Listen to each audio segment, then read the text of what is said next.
కర్కాటక రాశి. ఈ రాశి వారికి ఈరోజు మధ్యమ స్థాయిగా చెప్పవచ్చును.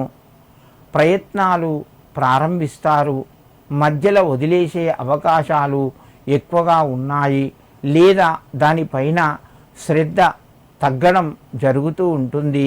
పనులు నిలిచిపోతాయి. ముఖ్యమైనటువంటి వ్యవహారాలు దూరంగా ఉండండి, ఎందుకంటే మాట పట్టింపు ఎక్కువగా ఉంటుంది. ఆధ్యాత్మిక చింతన పెరిగి దైవ కార్యక్రమం లోపల పాల్గొంటారు. నూతన అవకాశాలు మీ ముందుకు వచ్చినా కూడా పెట్టుబడి ధనపరంగా కొంత ఇబ్బంది పడి మీరు వదులుకునే అవకాశాలు ఉన్నాయి. మిత్రుల నుంచి మీకు కొంత సహాయము అందుతూ ఉంటుంది. కర్కాటక రాశివారు ఈరోజు శ్రీ దక్షిణామూర్తయే నమః అని చెప్పి మేధా దక్షిణామూర్తికి నమస్కరించి మీ పనులు ప్రారంభించండి. మీకు మరింత శుభయోగం కలుగుతూ ఉంటుంది. సింహరాశి. ఈ రాశివారు చేసే పనులు జాగ్రత్తగా చెయ్యాలి. తొందరపడి నిర్ణయాలు తీసుకోవద్దు. ఇబ్బందులు ఎక్కువగా వస్తాయి. మంచి అవకాశాలు మీ ముందుకు వస్తాయి.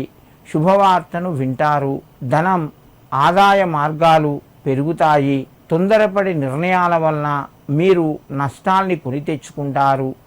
నిరుద్యోగులకు ఉద్యోగ ప్రయత్నాలు కొంతవరకు ఫలిస్తాయి.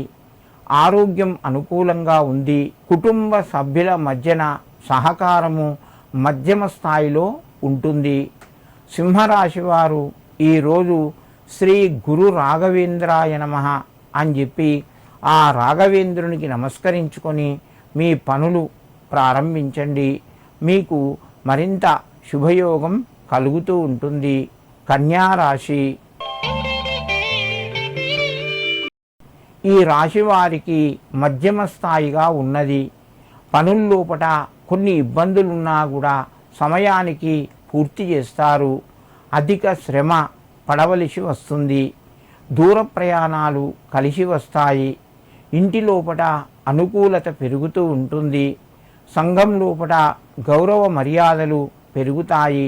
ముఖ్యమైనటువంటి వారు అంటే రియల్ ఎస్టేట్లో పనిచేస్తున్న వారికి ఈరోజు చక్కగా కలిసి వస్తుంది.